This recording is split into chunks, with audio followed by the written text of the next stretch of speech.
हम लोग जब नई नई फिश कीपिंग हॉबी में आते हैं तब हम लोगों का सपना होता है हम लोगों का घर के कोने में एक छोटा सा एक्वेरियम होगा।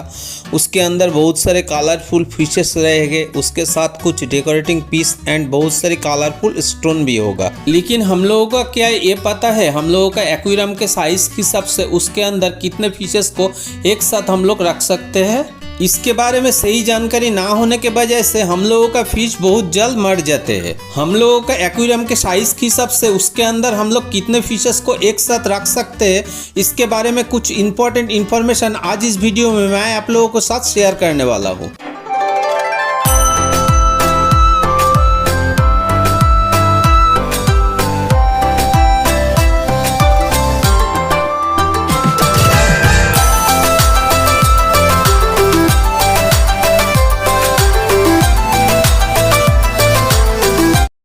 इसके बारे में आप लोग इंटरनेट पे सर्च करोगे तो आप लोगों का एक कॉमन इन्फॉर्मेशन आएगा, वो है 1 फिश पर गैलन रूल। इसका मतलब होता है 1 इंच साइज का फिशेस के लिए आपके एक्वेरियम में 1 गैलन पानी होना जरूरी है। इस रूल्स के हिसाब से आप अपने एक्वेरियम में फिशेस को रख सकते हो, लेकिन ये रूल्स 100% सही नहीं है। अगर आपके पास एक 10 गैलन का एक्वेरियम है तो उसके अंदर 10 इंच गोल्ड फिश रखना एंड 10 इंच गप्पी फिश रखना क्या एक ही बात है? आंसर वेरी सिंपल है, क्योंकि गप्पी फिश के हिसाब से गोल्ड फिश बहुत ज़्यादा वेस्ट जनरेट करता है।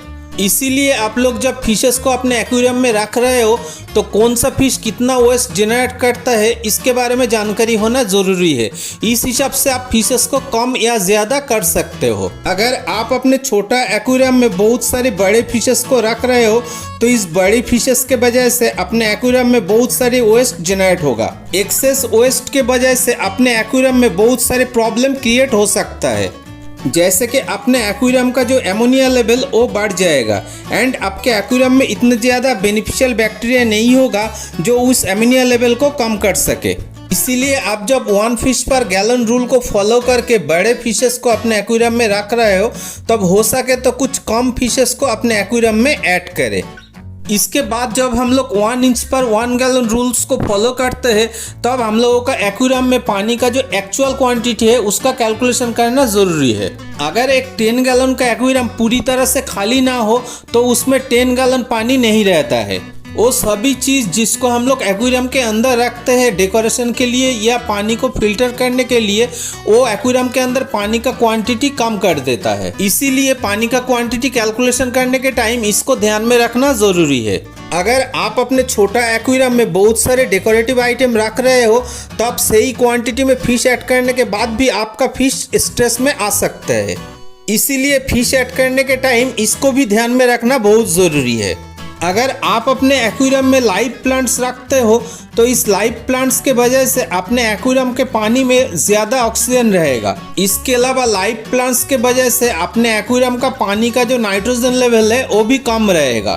पानी में ज़्यादा ऑक्सीजन एंड नाइट्रोजन लेवल कम होने के वजह से आप अपने प्लांटेड एक्वेरियम में थोड़ा ज़्यादा फिश भी ऐड कर सकते हो। इसके अलावा आपका एक्वेरियम का फिल्ट्रेशन सिस्टम के ऊपर भी डिपेंड करता है आप अपने एक्वेरियम में कितने फिश ऐड कर सकते हो। आपका एक्वेरियम का फिल्ट्रेशन सिस्टम जितना इफेक्टिव होगा उतना ज़्यादा अपने एक्वेरियम का पानी का कंडीशन स्टेबल रहेगा। उसके साथ साथ वो ज़्यादा से ज़्यादा वेस्ट अपने एक्वेरियम से बाहर निकालेगा। A good filter can able to filter whole aquarium water minimum 4 times in 1 hour। अगर आपका फिल्टर इस तरह का परफॉर्मेंस नहीं दे सकता है तब आप 1 इंच पर 1 गैलन का रूल फॉलो नहीं कर सकते।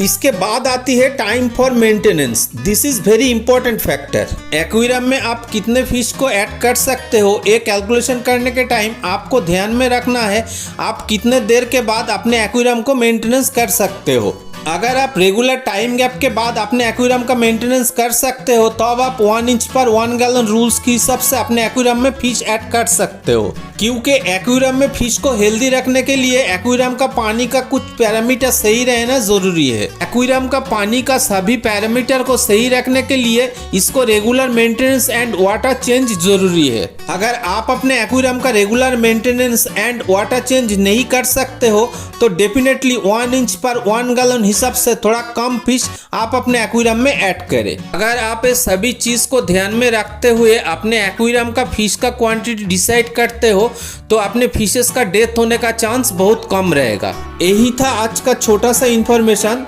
Thank you all for viewing my channel and thanks again for like and subscribe my channel.